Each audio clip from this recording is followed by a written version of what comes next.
Selamat datang di Pojok Santai. Sebelum Anda mendengarkan audiobook ini, kami menginformasikan bahwa channel ini adalah review audio dari buku yang ada di Indonesia. Untuk membaca keseluruhan buku ini kami menyarankan membeli buku aslinya di toko buku kesayangan Anda, baik offline maupun online. Keberadaan channel ini dimaksudkan untuk membantu Anda mendapatkan pengetahuan dari buku-buku kesayangan Anda. Jangan lupa untuk subscribe, like, dan komen. Selamat datang di Pojok Santai, channel khusus yang membahas komik dan novel dengan cara asik. Gagak Neraka, anak buah setia siluman 7 nyawa mengamuk di istana cambuk biru. Gerangan apa yang membuatnya seperti itu? Yuk langsung saja disimak video berikut ini.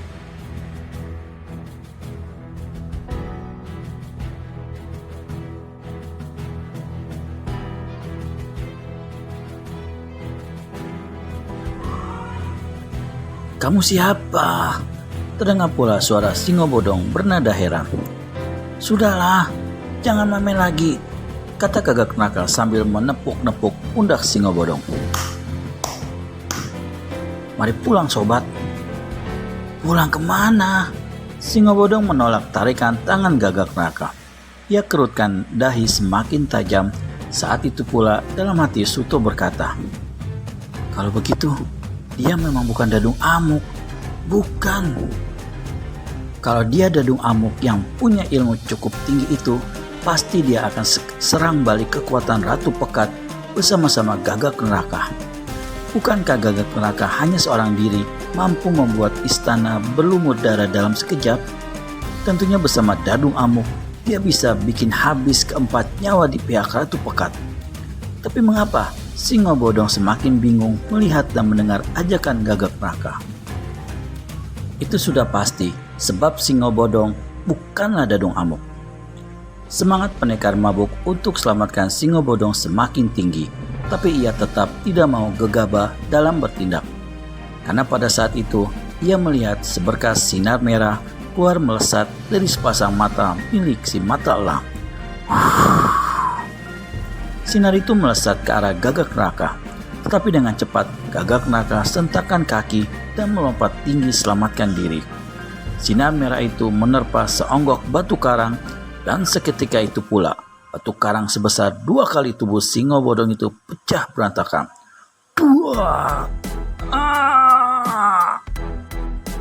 Terdengar Singo Bodong mengadu karena pecahan karang itu ada yang melesat dan mengenai tulang kering kakinya. Singo Bodong meringis kesakitan sambil memegangi kaki. Dadung Amuk, serang mereka! Dia Gagak Neraka sambil melompat kembali dan sentakkan tangan kanannya ke depan. Tangan kanan itu melepaskan pukulan bersinar putih, melesat ke arah tubuh si mata elang yang berpakaian serba merah. Tapi mata elang pun cepat sentakkan kaki dan melompat ke samping dengan lincahnya. Sementara itu, Singo Bodong masih mengadu-adu dengan suara tertahan. Tulang kering kakinya melepuh, memar membiru. Kamu main curang ya Ratu Pekat. Kau pikir aku belum siap? Seru Gagak Neraka. Shred! Shred! Gagak Neraka mencabut senjata bergeriginya. 2 tangannya telah menggenggam senjata lempengan baja putih.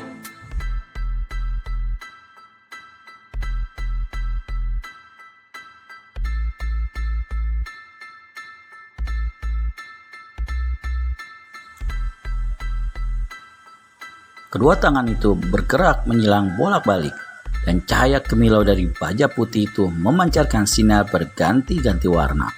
Pada saat itu, tengkorak terbang segera meluncurkan tubuhnya bagai melayang menuju ke arah Singo Bodong. Tetapi 2 senjata bergerigi itu segera digesekkan di atas kepala oleh Gagak Neraka. Zoom! Gesekan 2 logam itu menimbulkan nyala sinar merah bagai lahar gunung berapi. Sinar itu menyembur ke arah tengkorak terbang dengan sangat cepatnya. Hampir saja sinar itu mengenai pinggang tengkorak terbang, jika tidak segera dihantam oleh kibasan tangan si mata elang yang mengeluarkan cahaya biru muda.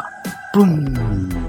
sinar keduanya membentur dalam jarak 1 depa dari tubuh tengkorak terbang. Buar! Dua sinar yang berbenturan menimbulkan suara berdentum keras. Dentuman itu membuat satu gelombang tenaga yang menghentakkan begitu besarnya sehingga tubuh tengkorak terbang yang kecil terpental. Tubuh tengkorak terbang jatuh ke tanah dalam keadaan menahan napas. Orang akan menyangka salah satu tulang Cakradanu pasti ada yang patah. Tapi nyatanya tidak. Cakradanu kembali tegak dengan mata liarnya. Lihat orang itu, geram Cepaka Ungu. Ia mau bergerak, tapi tangan ibunya menghadang di depannya, menahan gerakan selanjutnya. Aku ingin menghadapi orang itu, Bu. Jangan, dia bukan lawanmu. Sebaiknya kita menjauh dulu. Biarkan tengkorak terbang dan si mata elang yang menanganinya. Dadu Ngamuk, bantu aku menyerang mereka, tolol! Teriak Gagak Neraka pada Singo Bodong. Tetapi Singo Bodong justru melangkah mencari tempat untuk berlindung dengan kaki pincang. Si mata elang cepat gerakan kedua tangannya menghantam ke depan. Pukulan jarak jauh dilepaskan, tapi Gagak Neraka melompat dan bersalto di udara. Rupanya itu pancingan saja buat si mata elang. Dengan cepat dari sinar matanya melesat cahaya merah membara. Buar! Tubuh Gagak Neraka terpental. Sinar merah itu ditangkisnya dengan senjatanya. Akibatnya, tubuh yang melang itu bagai terkena dorongan sangat kuat hingga tubuh itu terhempas dan jatuh di depan tengkorak terbang. Segera tengkorak terbang mencabut senjata cakranya yang berbentuk gerigi juga tapi bertangkai panjangnya 1 hasta. Senjata cakra itu dikibaskan seperti membabatkan pedang dan meluncurlah api warna-warni itu melesat menghantam tubuh Gagak Neraka. Sreng! Dua senjata Gagak Neraka digesekkan dengan cepat. Gesekan itu menimbulkan nyala api putih menyilaukan dan membentuk perisai segi 4 yang cukup besar. Akibatnya, kekuatan tenaga dalam yang meluncur dari senjata cakra itu tertahan oleh cahaya putih menyilaukan tersebut. Dan akhirnya membalik menyerang pemiliknya. Tengkorak terbang segera sentakkan kaki dan melompat di udara dengan bersalto 2 kali. Sinar warna-warni itu menghantam batu karang di belakangnya. Batu karang putih itu tiba-tiba menjadi hitam dan mengepulkan asap selintas. Asap lenyap, batu karang hitam itu menjadi rapuh dan berwujud debu sisa pembakaran. Debu itu segera lenyap dihempaskan angin. Singo Bodong terbengong-bengong. Pertarungan hebat seperti inilah yang sejak dulu ingin ia saksikan. Karenanya, Singo Bodong menjadi girang hatinya dan tiada hentinya mengikuti kedahsyatan ilmu-ilmu mereka dengan mulut melongo rupa pada sakit di kakinya. Sementara itu, mata Singo Bodong cepat membelalak lebar ketika tubuh si mata elang melanting tinggi dengan gerakan bersalto 1 kali. Kaki mata elang menjejak telak tengkuk kepala Gagak Neraka yang sedang menghadapi serangan tengkorak terbang. Akibatnya, Gagak Neraka tersentak ke depan dan berguling di bebatuan dengan menggunakan 2 senjata piringnya itu sebagai tumpuan di tanah. Dalam kejap berikutnya, tubuh itu sudah kembali tegak dan mengibaskan tangan kanannya dari kiri ke kanan. Tubuh tengkorak terbang yang sedang menyerang ke tempat kosong akibat terjungkalnya Gagak Neraka itu jadi sasaran empuk bagi senjata di tangan Gagak Neraka. Pinggang kurus terbungkus kulit itu pun robek terjepit. Panjangnya dari pinggang sampai ke dekat ketiak. Tengkorak terbang tersentak saat itu. Ia jatuh berlutut dan memegangi lukanya yang amat sakit. Luka itu ternyata bergerak makin lebar lagi dan terus bergerak melebar dengan sendirinya. Gawat, bagaimana nasib selanjutnya tengkorak terbang?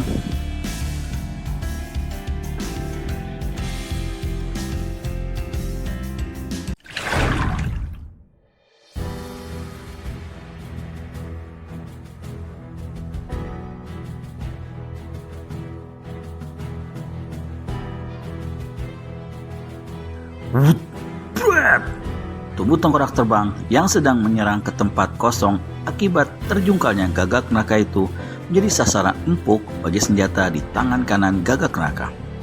Pinggang kurus terbungkus kulit itu pun robek tercabik. Panjangnya dari pinggang sampai ke dekat ketiak. Tengkorak terbang tersentak saat itu. Dia jatuh berlutut dan memegangi lukanya yang amat sakit.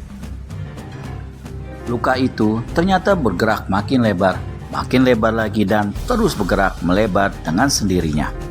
Jika bukan karena racun yang ada di gerigis senjata Gagak Neraka, tak mungkin luka itu bergerak melebar. Si mata elang semakin gusar melihat tengkorak terbang terluka. Ia segera melompat dan mencabut pedangnya yang pendek itu dari sarungnya. Swing! Mampus kau, jahanam! Teriak si mata elang. Terang! Pedang dikibaskan, tapi ditangkis oleh Gagak Neraka dengan senjata di tangan kirinya. Pedang itu menyelip di antara gerigi senjata itu. Posisi Gagak Neraka dalam keadaan setengah berlutut.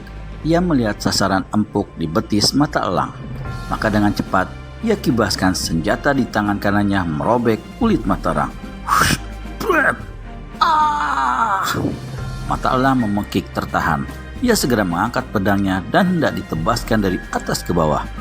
Tapi lutut Gagak Neraka menghentak dan tubuh itu tersentak naik. Lalu dengan cepat ia rapatkan dua tangannya, disentakkan ke depan sambil membuka ke kanan ke kiri. Ceas, sekali lagi si mata elang terpekik dengan suara tertahan. Dadanya robek karena jurus menebar dari dua senjata bergerigi itu. Panjang robekan dadanya sampai ke pinggang kanan kiri. Dan luka itu pun bergerak sendiri makin melebar seperti luka di betisnya pula. Tubuh si mata elang terhuyung ke belakang dengan pedang masih di tangan dan diangkat ke atas. Namun tak pernah sempat ditebaskan ke depan. Akhirnya ia rubuh dengan luka makin melebar. Makin kelojotan tubuhnya direnggut rasa sakit yang luar biasa. Demikian pula hanya dengan tengkorak terbang yang menggeliat menahan sakit. Dadung Amuk, ayo cepat pergi! Sentak Gagak Neraka sambil masukkan dua senjata ke pinggang kanan kirinya. Lalu ia hampiri Singo Bodong yang ketakutan itu dan tiba-tiba ia sentakkan jaringnya ke leher Singo Bodong. Tak.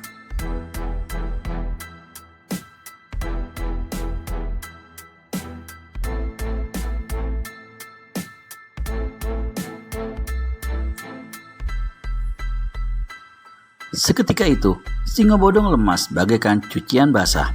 Lalu diangkat oleh Gagak Neraka, dipanggul dan dibawanya lari dalam satu lompatan bertenaga ringan.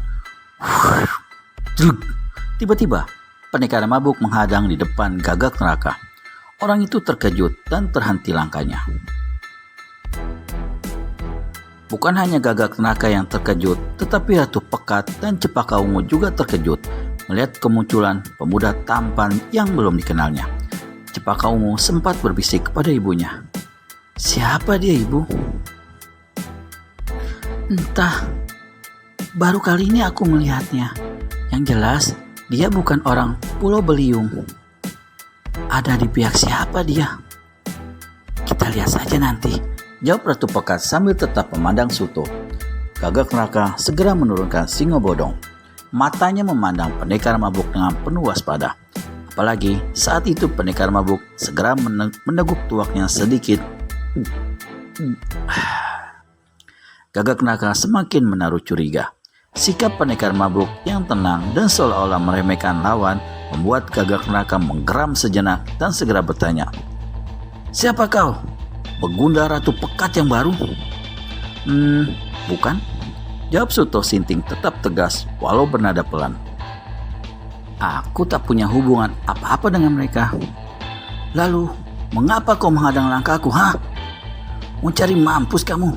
Mau sumbangkan nyawa sia-sia untuk Ratu Pekat? Biar putrinya jatuh cinta padamu ya? Suto tertawa sedikit sumbang, kentara tuaknya mulai mempengaruhi suaranya. Tak perlu aku membuat Cepaka Ungu jatuh cinta. Dia sudah akan jatuh dengan sendirinya. Lalu, mau apa kau menghadangku, setan? Namaku bukan setan. Julukanku pendekar mabuk. Tapi bukan mabuk setan ya. Pendekar mabuk tetap berdiri tegak. Tangan kanannya menjinjing tali bumbung tuaknya. Bibirnya tetap sembingkan senyum dan membuat dua perempuan di bawah pohon itu bergetar hatinya. Cepak Ungu berbisik, "Siapa pendekar mabuk itu, Bu?" "Entahlah, tapi sepertinya ibu pernah mendengar julukan itu." Gagak Raka bergerak ke samping 2 langkah, mencari posisi enak untuk menyerang. Jarak mereka hanya 3 langkah. Ia menatap dengan pandangan asing melihat wajah dan penampilan Suto. Terdengar pendekar mabuk ucapkan kata, Gagak Raka, pelayan setia siluman 7 nyawa. Mestinya kau bergegas pulang setelah berhasil tumbangkan tengkorak terbang dan si mata elang." "Apa pedulimu, ha?" "Oh, aku hanya ingin mempersilahkan kau pulang. Tapi tolong, orang bodoh yang kau totok jalan dari itu, tinggalkan saja di sini." Gagak Raka menggeram. "Setan dengan omonganmu." Lalu, lelaki berwajah lonjong dengan dagu agak panjang itu melangkahi tubuh singa bodong. Jaraknya semakin dekat dengan Suto, tapi Suto tidak mundur selangkah pun. "Kalau kau menghalangi niatku membawa pulang temanku, kau akan mati juga seperti yang lain, pendekar mabuk." "Oh, belum tentu dong." Suto sembunyikan senyum. "Mungkin kau yang mati seperti mereka. Kurobek mulut bocahmu." Tangan Gagak Raka bergerak hendak mencakar mulut Suto, tapi tubuh Suto cepat meliuk ke belakang lalu mengayun ke samping dan tegak lagi. Gerakannya mirip orang mabuk yang limbung akibat kebanyakan tuak. Tetapi gerakan itulah yang sebenarnya yang membuat Suto dikenal dengan nama pendekar mabuk. Jurus-jurusnya bagaikan orang dipengaruhi racun tuak yang memabukkan. "Pendekar mabuk, kuharap jangan kau memancing perkara denganku jika kau sudah tahu aku adalah pelayan setia siluman 7 nyawa. Apakah kau belum mendengar kabar kesaktiannya?" Sudah," jawab pendekar mabuk. "Dan aku tidak memancing perkara ya. Aku hanya minta kau pergi tanpa membawa orang itu." Suto Sinting menuding singa bodong. Gerakan jarinya yang menuding itu ternyata mempunyai kekuatan yang membuat pengaruh totokan pada diri singa bodong terlepas. Singa bodong segera bangkit. Melihat singa bodong terkejut dan ingin berteriak, "Suto!" Pendekar mabuk cepat hentakkan suaranya kepada singa bodong. Diam kau!" Singa bodong hanya mengangguk-angguk dengan penuh rasa takut, kemudian melangkah mundur dengan terpincang-pincang. Ilmu sentak bidadari telah digunakan oleh pendekar mabuk untuk membuat singa bodong tidak bicara apapun dalam beberapa saat. Akibatnya, singa bodong hanya bisa bengong memperhatikan Suto yang berhadapan dalam jarak dekat dengan Gagak Raka. Bagaimana kelanjutan penghadangan Suto Sinting alias pendekar mabuk terhadap Gagak Raka? Bukan jawabannya di video selanjutnya hanya di channel Pojok Santai. Segera subscribe dan tekan tombol lonceng untuk mendapat notifikasi video terbaru dari kami. Terima kasih dan sampai bertemu kembali.